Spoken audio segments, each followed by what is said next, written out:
ऋषिका पर भगवान शिव की कृपा, एक असुर से उसके धर्म की रक्षा करके उसके आश्रम में नंदीकेश नाम से निवास करना और वर्ष में एक दिन गंगा का भी वहां आना। तदंतर सूत जी ने जब बहुत से शिवलिंगों के कथा प्रसंग सुना दिए, तब ऋषियों ने पूछा, महामते सूत जी, वैशाख शुक्ला सप्तमी के दिन गंगा जी नर्मदा में कैसे आई, इसका विशेष रूप से वर्णन कीजिए। वहां महादेव जी का नाम नंदीकेश्वर कैसे हुआ, इस बात को भी प्रसन्नता पूर्वक बताइए। सूत जी ने कहा, महर्षियों, एक ब्राह्मणी थी जिसका नाम ऋषिका था। वह किसी ब्राह्मण की पुत्री थी और एक ब्राह्मण को ही विधि पूर्वक ब्याही गई थी।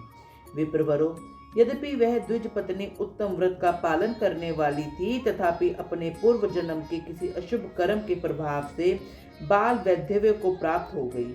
तब वह ब्राह्मण पत्नी ब्रह्मचर्य व्रत के पालन में तत्पर हो पार्थिव पूजन पूर्वक अत्यंत कठोर तपस्या करने लगी। उस समय अवसर पाकर मूढ़ नाम से प्रसिद्ध एक दुष्ट बलवान असुर, जो बड़ा मायावी था, काम बाण से पीड़ित होकर वहां गया। उस तदंतर सुंदरी कामनी क्यों तपस्या करती देख वह असुर उसे नाना प्रकार के लोभ दिखाता हुआ उसके साथ संभोग की याचना करने लगा। मुनीश्वरों, परंतु उत्तम व्रत का पालन करने तथा शिव के ध्यान में तत्पर रहने वाली वह साध्वी नारी काम भाव से उस पर दृष्टि न डाल सकी। तपस्या में लगी हुई उस ब्राह्मणी ने उस असुर का सम्मान नहीं किया, क्योंकि वह अत्यंत तपोनिष्ठ और शिव ध्यान परायण थी। उस कुशांगी युवती से तिरस्कृत होकर उस दैत्यराज मूढ़ ने उसके ऊपर क्रोध प्रकट किया और फिर अपना विकट रूप उसे दिखाया। इसके बाद उस दुष्ट आत्मा ने भयदायक दुर्वचन कहा और उस ब्राह्मण पत्नी को बारंबार त्रास देना आरंभ किया। उस समय वह उसके भय से थर्रा उठी और अनेक बार स्नेह पूर्वक शिव शिव की पुकार करने लगी। उस तवंगी द्विज पत्नी ने भगवान शिव को पूर्णतः आश्रय ले रखा था। शिव का नाम जपने वाली वह नारी अत्यंत विह्वल हो अपने धर्म की रक्षा के लिए भगवान शंभु की ही शरण में गई। तब शरणागत की रक्षा, सदाचार की प्रतिष्ठा तथा उस ब्राह्मणी को आनंद प्रदान करने के लिए भगवान शिव वहां प्रकट हो गए।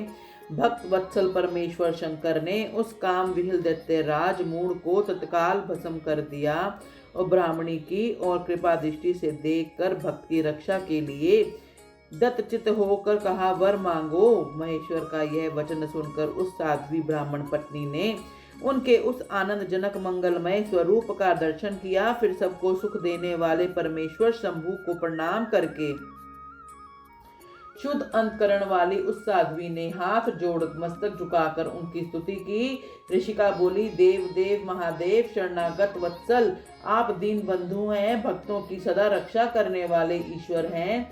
आपने मूढ़ नामक असुर से मेरे धर्म की रक्षा की है, क्योंकि आपके द्वारा यह दुष्ट असुर मारा गया है।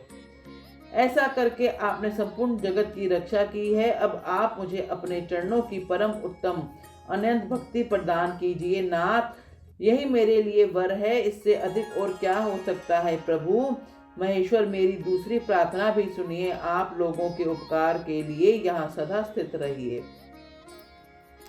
महादेव जी ने कहा, ऋषि के, तुम सदाचारणी और विशेषत मुझ में भक्ति रखने वाली हो। तुमने मुझसे जो जो वर मांगे हैं वे सब मैंने तुम्हें दे दिए हैं। ब्राह्मणों, इसी बीच में श्री विष्णु और ब्रह्मा आदि देवता वहां भगवान शिव का आविर्भाव हुआ।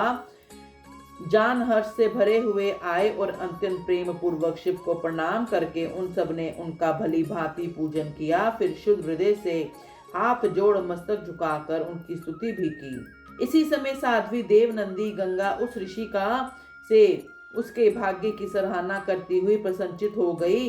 गंगा ने कहा, ऋषि के वैशाख मास में एक दिन यहाँ रहने के लिए मुझे भी तुम्हें वचन देना चाहिए। उस दिन मैं भी इस तीर्थ में निवास करना चाहती हूँ। सूत जी कहते हैं, महर्षियों, गंगा की यह बात सुनकर उत्तम व्रत का पालन करने वाले सती साध्वी ऋषिका ने लोकहित के लिए प्रसन्नता पूर्वक कहा, बहुत अच्छा, ऐसा हो। भगवान शिव ऋषि को आनंद प्रदान करने के लिए अत्यंत प्रसन्न हो उस पार्थिव लिंग में अपने पूर्ण अंश से विलीन हो गए।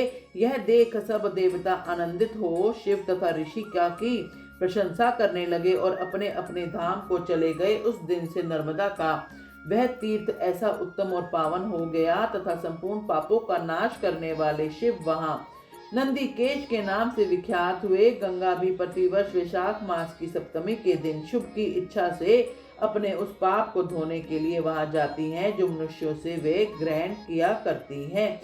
बोलो हर हर महादेव।